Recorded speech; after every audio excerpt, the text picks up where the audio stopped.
ಪ್ರೀತಿಯ ವೀಕ್ಷಕರಿಗೆ ಶಂಕರಾನಂದ ಟಿವಿಗೆ ಸ್ವಾಗತ ಸುಸ್ವಾಗತ. ಇವತ್ತಿನ ವಿಡಿಯೋನಲ್ಲಿ ಜನವರಿ ತಿಂಗಳ ಮಾಸ ಭವಿಷ್ಯ ಯಾವ ರೀತಿಯಾಗಿದೆ ಅನ್ನುವಂತಹ ಮಾಹಿತಿಯನ್ನು ತಿಳ್ಕೊಳ್ಳೋಣ. ಅದಕ್ಕಿಂತ ಮುಂಚಿತವಾಗಿ ಯಾರಾದರೂ ಶಂಕರಾನಂದ ಟಿವಿ ಯೂಟ್ಯೂಬ್ ವಾಹಿನಿಯನ್ನು ಮತ್ತು ಇನ್ಸ್ಟಾಗ್ರಾಮ್ ಪೇಜನ್ನು, ಫೇಸ್ಬುಕ್ ಪೇಜನ್ನು ಫಾಲೋ ಮಾಡ್ತಾ ಇಲ್ಲ, ಸಬ್ಸ್ಕ್ರೈಬ್ ಮಾಡ್ಕೊಂಡಿಲ್ಲ ಅಂದರೆ ಫಾಲೋ ಮಾಡಿ, ಸಬ್ಸ್ಕ್ರೈಬ್ ಮಾಡಿ. ನೆಕ್ಸ್ಟ್ ಅಪ್ಲೋಡ್ ಮಾಡುವಂತಹ ವಿಡಿಯೋಗಳು ನಿಮಗೆ ನೋಟಿಫಿಕೇಷನ್ನ ಮುಖಾಂತರ ಬಂದು ತಲುಪತ್ತೆ. ಹೊಸ ಹೊಸ ಮಾಹಿತಿಗಳನ್ನು ತಿಳ್ಕೊಳ್ಳೋದಕ್ಕೆ ಸಾಧ್ಯವಾಗುತ್ತೆ ಅಂತ ತಿಳಿಸ್ತಾ ಇವತ್ತಿನ ವಿಡಿಯೋನಲ್ಲಿ ಏನು ವಿಚಾರಗಳಿದೆ ಅನ್ನೋದನ್ನು ಗಮನ ಹರಿಸೋಣ. ಜನವರಿ ತಿಂಗಳ ಮಾಸ ಭವಿಷ್ಯ ನೋಡಿ. ಜನವರಿ ತಿಂಗಳಲ್ಲಿ ಬದಲಾವಣೆ ಆಗ್ತಾ ಇರತಕ್ಕಂತಹ ಗ್ರಹಗಳ ಬಗ್ಗೆ ಮಾಹಿತಿಯನ್ನು ನೋಡೋದಾಯಿತು ಅಂತ ಹೇಳಿದ್ರೆ, ಮೊದಲನೇದಾಗಿ 4ನೇ ತಾರೀಕು 1ನೇ ತಿಂಗಳು 2025ಕ್ಕೆ ಧನಸ್ಸು ರಾಶಿಗೆ ಬುಧ ಪ್ರವೇಶ ಮಾಡ್ತಾ ಇದ್ದಾನೆ.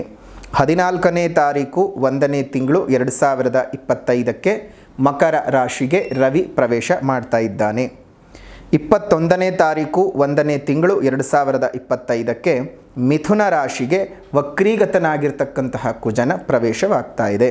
ಇನ್ನು 24ನೇ ತಾರೀಕು 1ನೇ ತಿಂಗಳು 2025ಕ್ಕೆ ಮಕರ ರಾಶಿಗೆ ಬುಧ ಪ್ರವೇಶ ಮಾಡ್ತಾ ಇದ್ದಾನೆ.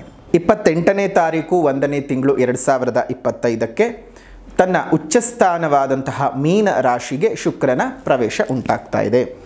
ಇದಿಷ್ಟು ಜನವರಿ ತಿಂಗಳಲ್ಲಿ ಬದಲಾವಣೆ ಆಗ್ತಾ ಇರತಕ್ಕಂತಹ ಗ್ರಹಗಳ ಬಗ್ಗೆ ಮಾಹಿತಿ ಆಗಿದೆ. ಇನ್ನು ಈ ಗ್ರಹಗಳ ಸ್ಥಿತಿಗತಿಗಳಿಂದಾಗಿ ಯಾವ್ಯಾವ ರಾಶಿಯವರಿಗೆ ಯಾವ್ಯಾವ ರೀತಿಯಾಗಿರ್ತಕ್ಕಂತಹ ಫಲಾನುಫಲಗಳಿದ್ದಾವೆ ಅನ್ನೋದನ್ನು ಗಮನಿಸಬೇಕಾಗಿದೆ ನಾವು. ಜೊತೆಗೆ ಮಾಸ ವಿಶೇಷತೆ ಅಂತ ಬಂದ ಸಂದರ್ಭದಲ್ಲಿ ನಮಗೆ 14ನೇ ತಾರೀಕು ನೋಡಿ, 14ನೇ ತಾರೀಕು ವಿಶೇಷವಾಗಿ ಮಕರ ರಾಶಿಗೆ ರವಿಯು ಪ್ರವೇಶ ಮಾಡ್ತಾ ಇರುವುದರಿಂದ ಈ ಒಂದು ಕಾಲ ಏನಿದೆ ನಮ್ಮ ಒಂದು ಜೀವನದಲ್ಲೇ ಅತ್ಯಂತ ಶುಭದ ಕಾಲ. ಯಾಕಂದರೆ ದಕ್ಷಿಣಾಯನ ಕಳೆದು ಉತ್ತರಾಯಣ ಬರ್ತಕ್ಕಂತಹ ಪುಣ್ಯಕಾಲ. ಉತ್ತರಾಯಣದ ಪುಣ್ಯಕಾಲ ಅಂತ ಹೇಳಿದರೆ ವಿಶೇಷವಾದಂತಹ ಹಬ್ಬಗಳು, ಜೊತೆಗೆ ನಮ್ಮ ಜೀವನದ ತಮಸ್ಸುಗಳು ಕಳೆಯತಕ್ಕಂತಹ ಪುಣ್ಯಕಾಲ. ಮಕರ ರಾಶಿಗೆ ಸೂರ್ಯನ ಪ್ರವೇಶ, ಮಕರ ಸಂಕ್ರಮಣವಾಗುವಂತಹ ಮಕರ ಸಂಕ್ರಾಂತಿ ಅಂತ ಹೇಳಿ ಹಬ್ಬವನ್ನು ಆಚರಣೆ ಮಾಡುವಂತಹ ಪುಣ್ಯ ಕಾಲ ಈ 14ನೇ ತಾರೀಕು 1ನೇ ತಿಂಗಳು 2025ಕ್ಕೆ. ಈ ವಿಶೇಷವಾಗಿ ಧನುರ್ಮಾಸದ ಪೂಜಾ ವ್ರತದ ಸಮಾಪ್ತಿಯೂ ಸಹ ಇವತ್ತೇ ಆಗುತ್ತೆ. ಅಂದರೆ 14ನೇ ತಾರೀಕೆ ಆಗ್ತಕ್ಕಂಥದ್ದು. ನೋಡಿ, ಸಂಕ್ರಾಂತಿ ಹಬ್ಬ ಎಲ್ಲ ಕಡೆ ರೈತಾಪಿ ವರ್ಗದವರು ತಾವು ಬೆಳೆದಂತಹ ಬೆಳೆಗಳನ್ನು ಒಂದು ಗುಡ್ಡೆ ಹಾಕಿ ಅದಕ್ಕೆ ಪೂಜೆಗಳನ್ನು ಸಲ್ಲಿಸಿ ಅದಕ್ಕೆ ಕೊಡಬೇಕಾದಂಥ ಗೌರವ ಸ್ಥಾನಮಾನಗಳನ್ನೆಲ್ಲ ಕೊಟ್ಟು ಒಂದು ಭೂಮಿತಾಯಿಗೆ ಗೌರವಗಳನ್ನು ಕೊಡ್ತಕ್ಕಂತಹ ದಿವಸ. ನಮ್ಮೆಲ್ಲರ ಜೀವನಕ್ಕೆ ಇಷ್ಟು ಆಸರಿಯಾಗಿ ನಿಂತ್ಕೊಂಡಂತಹ ಭೂಮಿತಾಯಿಗೆ ಗೌರವ ಕೊಡ್ತಕ್ಕಂಥ ದಿವಸ. ನಮ್ಮೆಲ್ಲರ ಹೊಟ್ಟೆಗೆ ಅನ್ನ ಕೊಡ್ತಕ್ಕಂತಹ ಅನ್ನದಾತ ಬಹಳ ಸಂಭ್ರಮ ಪಡ್ತಕ್ಕಂತಹ ದಿವಸ ಈ ಒಂದು ಸಂಕ್ರಾಂತಿ ಹಬ್ಬ. ರೈತ ಬೆಳೆದ ಎಲ್ಲ ಬೆಳೆಗಳಿಗೂ ಸಹ ಅವನಿಗೆ ಸಿಗಬೇಕಾದಂತಹ ಒಂದು ಸ್ಥಾನಮಾನಗಳು, ಸಿಗಬೇಕಾದಂತಹ ಬೆಲೆಗಳು ಸರಿಯಾಗಿ ಸಿಕ್ಕು ಈ ವರ್ಷನಾದರೂ ಅವನು ನೆಮ್ಮದಿಯಾಗಿರಬೇಕು ಅನ್ನೋದು ನಮ್ಮ ಮನಸ್ಸಿನ ಅಭಿಪ್ರಾಯ. ಮತ್ತು ದೇವಿಯಲ್ಲಿ ನಾವು ಸಹ ಅದೇ ರೀತಿಯಾಗಿ ಪ್ರಾರ್ಥನೆಯನ್ನು ಮಾಡ್ತೀವಿ ಮತ್ತು ಆಶೀರ್ವಾದವನ್ನು ಸಹ ಮಾಡ್ತೀವಿ. ಶುಭವಾಗಲಿ ತಮ್ಮೆಲ್ಲರಿಗೂ. ರೈತ ನಮ್ಮ ದೇಶದ ಬೆನ್ನೆಲುಬು. ಅವನ ಸುಖ ಸೌಖ್ಯದ ವೃದ್ಧಿ ನಮ್ಮೆಲ್ಲರಿಗೂ ಸಹ ಸೌಖ್ಯವನ್ನೇ ತಂದುಕೊಡುತ್ತೆ. ಅದರ ಜೊತೆಗೆ ನಾವು ಗಮನಿಸೋದಾಯಿತು ಅಂತ ಹೇಳಿದ್ರೆ, ನಮಗೆ ಈ ಒಂದು ವಿಶೇಷವಾಗಿ ಈ ಜನವರಿಯ ತಿಂಗಳಲ್ಲಿ ತುಂಬ ಅಂದರೆ ಮುಖ್ಯವಾಗಿರ್ತಕ್ಕಂಥದ್ದು ಈ ಸಂಕ್ರಾಂತಿ ಹಬ್ಬದ ಆಚರಣೆ. ಸಂಕ್ರಾಂತಿ ಹಬ್ಬದ ವಿಶೇಷವಾದಂತಹ ಒಂದು ಫಲಾನುಫಲಗಳನ್ನು ನಾವು ನೋಡ್ಕೊಳ್ಬೇಕಾಗ್ತದೆ. ಈ ಒಂದು ವಿಚಾರಗಳನ್ನು ನೋಡೋದಾಯಿತು ಅಂದರೆ ಈ ಸಂಕ್ರಾಂತಿ ಹಬ್ಬದಲ್ಲೇ ನೋಡಿ, ಎಳ್ಳು ಬೆಲ್ಲವನ್ನು ನಾವು ಎಲ್ರಿಗೂ ಕೊಡ್ತಕ್ಕಂಥದ್ದು. ಎಳ್ಳು ಬೆಲ್ಲ ತಿಂದು ಒಳ್ಳೆಯ ಮಾತನ್ನು ಆಡಬೇಕು ಅಂತ ಹೇಳ್ತಾರೆ. ಎಳ್ಳು ಮತ್ತು ಬೆಲ್ಲ ನಮ್ಮ ದೇಹಕ್ಕೆ ಎಷ್ಟು ಬಹಳ ಪುಷ್ಟಿಯನ್ನು ತಂದುಕೊಡುತ್ತೆ. ದೇಹದಲ್ಲಿ ಜಿಡ್ಡಿನ ಅಂಶಗಳನ್ನು ಜಾಸ್ತಿ ಮಾಡ್ತಕ್ಕಂಥದ್ದು, ಚರ್ಮಗಳ ಒಡಕಲುಗಳನ್ನು ಸರಿ ಮಾಡ್ತಕ್ಕಂಥದ್ದು ಎಲ್ಲವೂ ಸಹ ನಮ್ಮ ಪೂರ್ವಿಕರು ನಮ್ಮ ದೇಹಕ್ಕೆ ತುಂಬಿರ್ತಕ್ಕಂತಹ ವಿಚಾರಧಾರೆಗಳಾಗಿರುತ್ತೆ, ವಿಜ್ಞಾನದ ವಿಚಾರಧಾರೆಗಳಾಗಿರುತ್ತೆ. ಹಾಗಾಗಿ ಇಂತಹ ವಿಶೇಷವಾದಂತಹ ಸಂಕ್ರಾಂತಿ ಹಬ್ಬಕ್ಕೂ ಮುಂಚಿತವಾಗಿ ಅಂದರೆ 11ನೇ ತಾರೀಕು 1ನೇ ತಿಂಗಳು 2025 ಈ ಶನಿವಾರದ ಶನಿ ಪ್ರದೋಷದ ದಿವಸ ಹಲವು ರಾಶಿಗಳಿಗೆ ಇರ್ತಕ್ಕಂತಹ ಶನಿ ಪೀಡನೆಗಳ ದೂರ ಮಾಡೋದಕ್ಕೋಸ್ಕರವಾಗಿ ಶನಿ ಮಹಾಯಾಗವನ್ನು ಮಾಡ್ತಾ ಇದ್ದೇವೆ. ಆ ಶನಿ ಮಹಾಯಾಗದಲ್ಲಿ ತಾವೆಲ್ಲರೂ ಸಹ ಬಂದು ಭಾಗವಹಿಸಬಹುದು. ವಿಶೇಷವಾದಂತಹ ಶನಿದೇವರ ಕೃಪೆಗೆ ಪಾತ್ರರಾಗಬಹುದು ಅಂತ ಹೇಳ್ತಾ, ನೀವೇನಾದರೂ ಶನಿ ಯಾಗದಲ್ಲಿ ನಿಮ್ಮ ಹೆಸರನ್ನು ನೋಂದಾಯಿಸಿಕೊಳ್ಬೇಕು ಅಂತ ಅಂದುಕೊಂಡಿದ್ರೆ ಈಗಲೇ ಸಹ ನಿಮ್ಮ ಹೆಸರನ್ನು ನೋಂದಾಯಿಸಿಕೊಳ್ಳಬಹುದು. ವಿಶೇಷವಾಗಿ ಪೂಜೆಯ ನಂತರದಲ್ಲಿ ಶನಿಶಿಂಗಣಾಪುರ ಮತ್ತು ತಿರುನಲ್ಲಾರಿನಿಂದ ಪೂಜೆ ಮಾಡಿ ತರಿಸುವಂತಹ ಶನಿ ರಕ್ಷಾ ಕವಚವನ್ನು ಕೊಡ್ತೇವೆ. ಆ ಶನಿ ರಕ್ಷಾ ಕವಚವನ್ನು ಕೈಗೆ ಕಟ್ಕೊಳ್ಬೇಕು. ಅದೇ ರೀತಿಯಾಗಿ ಯಾಗದ ನಂತರದಲ್ಲಿ ಕೊಡುವಂತಹ ರಕ್ಷಾ ಪ್ರಸಾದವನ್ನು ನೀವು ಪ್ರತಿನಿತ್ಯ ಹಣೆಗೆ ಹಚ್ಕೊಳ್ತಾ ಬರಬೇಕು. ಅದರಿಂದ ಶನಿ ಕಾಟಗಳೇನಾದರೂ ಇದ್ದರೆ ದೂರ ಆಗುತ್ತೆ. ಇದೇ ಜನವರಿ 11ನೇ ತಾರೀಕು ಈ ಒಂದು ವಿಶೇಷವಾದಂಥ ಯಾಗ ನಡೀತಾ ಇದೆ. ಆ ಯಾಗದಲ್ಲಿ ನಿಮ್ಮ ಹೆಸರನ್ನು ನೋಂದಾಯಿಸ್ಕೊಳ್ಳಿ. ತಮ್ಮೆಲ್ಲರಿಗೂ ಸಹ ಶುಭವಾಗಲಿ, ಮಂಗಳವಾಗಲಿ. ಈ ಗ್ರಹಗಳ ಸ್ಥಾನಗಳ ಪರಿವರ್ತನೆಯಿಂದಾಗಿ, ಸ್ಥಾನಗಳ ಪಲ್ಲಟದಿಂದಾಗಿ ಕುಂಭರಾಶಿಯವರಿಗೆ ಜನವರಿ ತಿಂಗಳಲ್ಲಿ ಯಾವ ರೀತಿಯಾಗಿರ್ತಕ್ಕಂತಹ ಫಲಾನುಫಲಗಳಿದೆ ಅನ್ನೋದನ್ನು ಗಮನಿಸೋಣ. ನೋಡಿ, ಜನವರಿಯ ತಿಂಗಳಲ್ಲಿ ನಿಮಗೆ ಅಂತಹದ್ದು ಬಹುದೊಡ್ಡ ನಷ್ಟವೇನು ಉಂಟಾಗಲಾರ್ದು, ಅದೇ ರೀತಿಯಾಗಿ ಬಹುದೊಡ್ಡ ಲಾಭವೂ ಸಹ ಉಂಟಾಗಲಾರ್ದು ಅನ್ನುವಂಥ ಪರಿಸ್ಥಿತಿ ಇದೆ. ಆದರೆ ಕೆಲವೊಂದು ವಿಚಾರಗಳಲ್ಲಿ ಬಹಳ ನಷ್ಟವನ್ನು ನೋಡಬೇಕಾಗ್ತದೆ. ಕೆಲವು ವಿಚಾರಗಳಲ್ಲಿ ಮಾತ್ರ. ವೈವಾಹಿಕ ಬದುಕಿನಲ್ಲಿ ಈಗಾಗಲೇ ಜಂಜಾಟಗಳನ್ನು ಅನುಭವಿಸ್ತಾ ಇದ್ದರೆ, ಕೌಟುಂಬಿಕ ಕಲಹಗಳು ಜಾಸ್ತಿ ಆಗಿದ್ದರೆ, ಸತಿಪತಿಯರ ನಡುವಿನ ವಿರಸಗಳು ಹೆಚ್ಚಿಗೆ ಆಗಿದ್ದರೆ ಅದು ಇನ್ನಷ್ಟು ಹೆಚ್ಚಿಗೆಯಾಗುವ ಸಂದರ್ಭಗಳು ಬರಬಹುದು.